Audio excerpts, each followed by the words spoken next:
We provide you the platform to turn your dreams into reality. Give wings to your aspirations with KR Mangalam University. SCO summit 2025 यानी Shanghai corporation organisation की वो बैठक जहां सदस्य देशों के रक्षा मंत्री एक साथ बैठे और भारत ने फिर आतंकवाद पर अपना रुख दुनिया के सामने साफ कर दिया।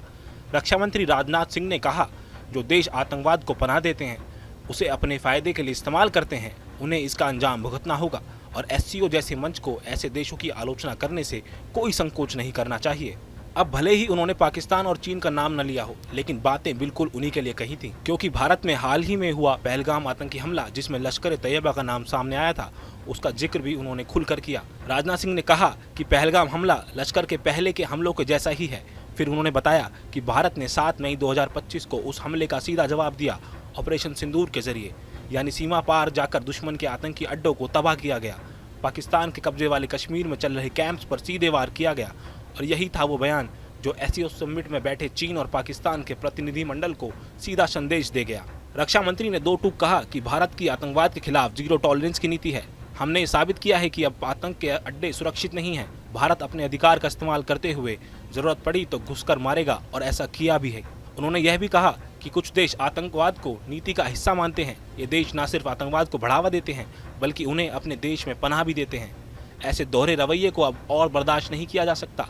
राजनाथ सिंह ने यह बयान दरअसल पाकिस्तान की उस नीति के तरफ इशारा था जो लंबे समय से आतंकियों को अपने फायदे के लिए इस्तेमाल करता आया है, और चीन जो अंतर्राष्ट्रीय मंचों पर बार बार पाकिस्तान को ढाल देता आया है। इस दौरान राजनाथ सिंह ने एक और बड़ी बात कही। उन्होंने बताया कि आज की दुनिया तेजी से बदल रही है। कभी जो ग्लोबलाइजेशन हमें करीब लाता था, अब वो धीमा पड़ गया है। मल्टीलेटरल सिस्टम यानी मिलजुल कर काम करने की व्यवस्था कमजोर हो चुकी है। ऐसे वक्त में सिर्फ संवाद और सहयोग से ही शांति कायम रखी जा सकती है। उन्होंने कहा, कोई भी देश चाहे वो कितना भी बड़ा और ताकतवर क्यों ना हो, अकेले सब कुछ नहीं कर सकता। दुनिया को मिलकर चलना होगा। यही भारत की सोच है और यही हमारी संस्कृति की भावना भी है। लेकिन भारत ये भी साफ कर चुका है कि शांति की बात हम जरूर करेंगे, लेकिन अगर आतंक की भाषा बोली गई तो जवाब गोली से ही देंगे।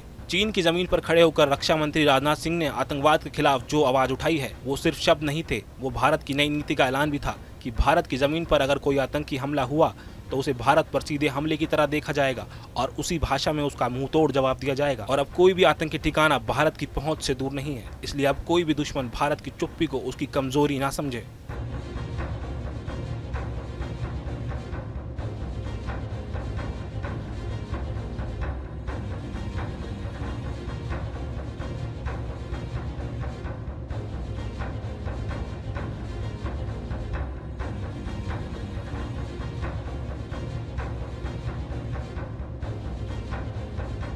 जहाँ भक्ति है हर शब्द में, कथाओं में छुपे हैं दिव्य रहस्य और ज्योतिष देता है जीवन को दिशा। धर्म से जुड़ी हर बातों को जानने के लिए हमारे चैनल स्तुति को सब्सक्राइब करें। चैनल पर जाने के लिए इस लिंक पर क्लिक करें।